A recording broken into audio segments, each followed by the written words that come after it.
Ce matin, on va préparer un smoothie orange. Un smoothie avec un kaki.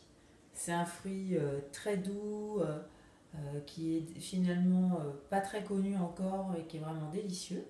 Qui a un goût sucré, une chair très agréable, pas filandreuse, c'est rafraîchissant. C'est vraiment un fruit d'hiver hyper agréable. Je vais mettre de la mangue, parce que vraiment c'est un de mes fruits préférés.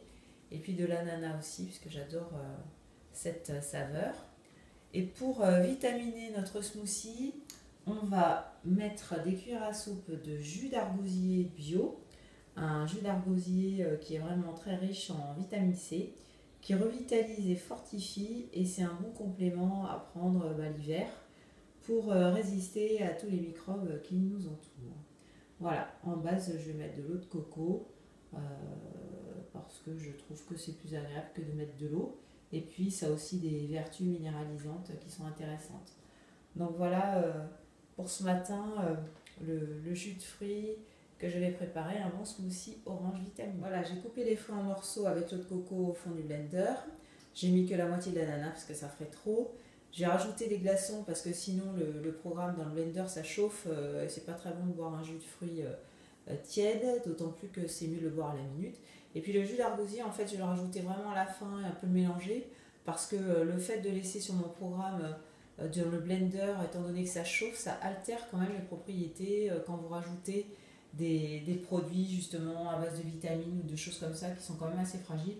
C'est mieux de ne pas les chauffer et de les rajouter au dernier moment, d'autant que ça va se mélanger très bien puisque c'est une base liquide. Voilà, j'ai mis pour un smoothie sur mon blender qui est, je le rappelle, un Blendtec. Moi, c'est vraiment celui que j'ai préféré. J'ai hésité entre le Vitamix et le Blendtec qui est un blender américain. Et j'ai préféré celui-ci parce que je trouve que le bol d'abord est plus grand et que ça mixe plus facilement.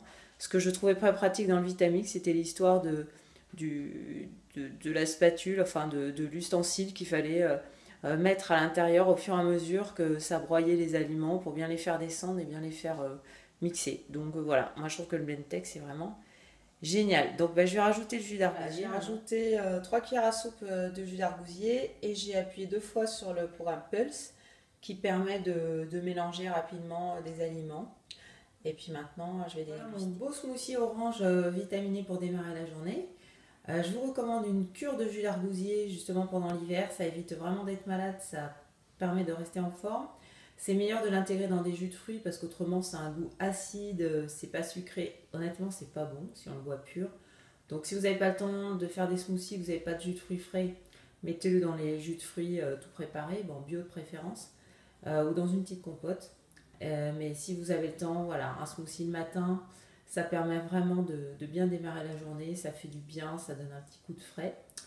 Voilà. Je rajouterai aussi que le kaki, pensez-y, parce que c'est une bonne alternative à la banane dans les smoothies, parce que c'est un fruit qui va vraiment faire du liant, qui va donner un côté très agréable à la texture du smoothie, qui est un peu moins collant et avec un goût moins prononcé que la banane.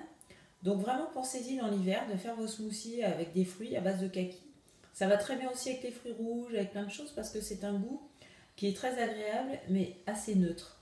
Donc voilà, vive le kaki pour les smoothies d'hiver. Je vais vous faire une revue prochainement sur les pains sans gluten, parce que ça fait quasiment un an maintenant que j'ai éliminé le gluten de mon alimentation. Et c'est vrai que les pains sans gluten, c'était pas terrible. J'ai pas le temps de les faire moi-même. Donc j'en ai acheté dans tous les magasins, toutes les marques, toutes les sortes. Et je vous présenterai dans la prochaine vidéo ceux que j'ai préférés parce qu'il y a vraiment des pains sans gluten hyper bons. Voilà, bonne journée, à bientôt.